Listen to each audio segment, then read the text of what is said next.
Hello, Veronika. So, as far as I understand, you're a police officer and you're based here in Odessa. Can you tell me how you came to this job? What made you want to become a police officer? It was a very long way because nowadays it's really difficult to be a woman police officer in the same level with men. And one time I decided that there is no profession which doesn't fit to women, to any women, and I decided that yes, of course it fits me and I can do this, I can be the police officer. And after some years taking place in this academy, we made such kind of project about women's professions, which also called It Fits Me, that there is no male and female professions, they're just professions which fits to everyone.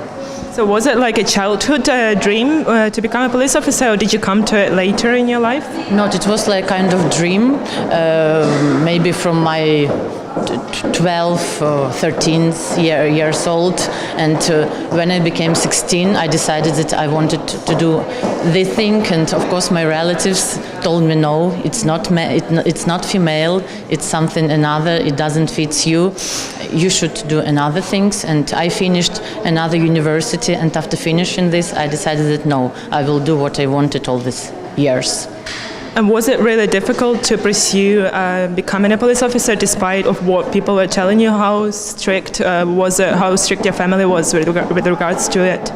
It was difficult, and through the years, because I'm for about more than 6 years in this profession, and every day it's difficult because every day people tells you no, it's not yours, it's men's, it's always men's things. How do they what do they say? What exactly? Why do they think it's not a female job? Because of the dangerous, because male can do more with arms, with their bodies, with everything which is connected with this, and because of the career, because in priority in our country and in our department, police department, the priority is always to men because they're just men. So does that mean that you get treated differently to your colleagues, to your male colleagues? Yes. In what ways? How do you see? How does it manifest itself that you are treated differently to your male colleagues? They just think, or always think, it's in their minds, men's mind, that it doesn't fit you, and they just always tells you that it's not yours, you don't need it. Go somewhere and do something with papers, and that's all for you, that's your level, and that's all.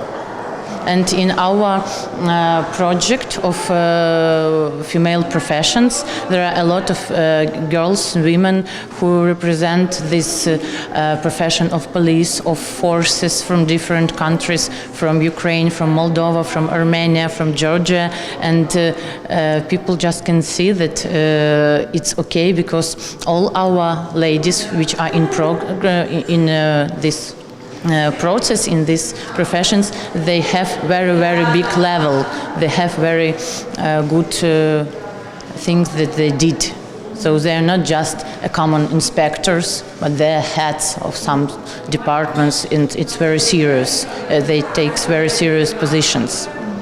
And what do you think for Ukraine? What do you think the biggest problems are in terms of gender equality? Because I think probably the situation is not as bad as in Armenia.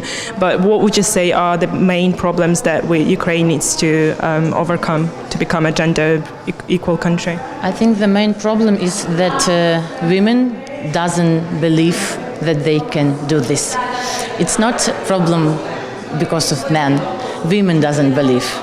Because from the childhood, always people tell them some things that you can't, you don't need, do another thing. And women, when they grow up, they just became belief in the things that no, I will not do. And they even doesn't try.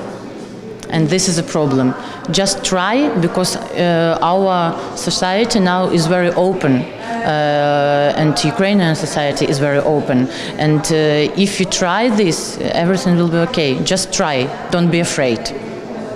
Yeah, and probably last question. I've heard that it was very difficult to find like companies to cooperate for this exhibition here in Odessa. That in Kiev, like lots of people were willing to, but in Odessa, for some reason, because they don't like the idea of feminism or something. Is that true? Like, can you tell me a bit more about it? I think that there is 50-50, and from the beginning, when you don't know the problem and don't try to find people, you think that feminism is something very, very bad, and people don't appreciate this. Lots of people think feminism is just hating men, right? Yes, and it's just hating men, it's just killing men, something like this. And when you just try to search and ask, you understand there are a lot of women and even men that understand that it's just similar rules, similar rights, and a lot of people understand that there's nothing dangerous, nothing scary.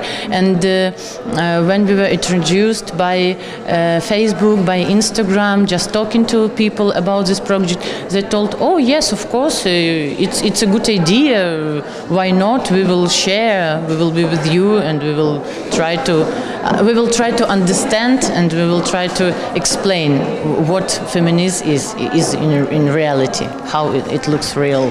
And how long do you think it will take for Ukraine to understand, like to become more gender equal, to understand what, like, you know, to get to the level of like countries like Germany, for example?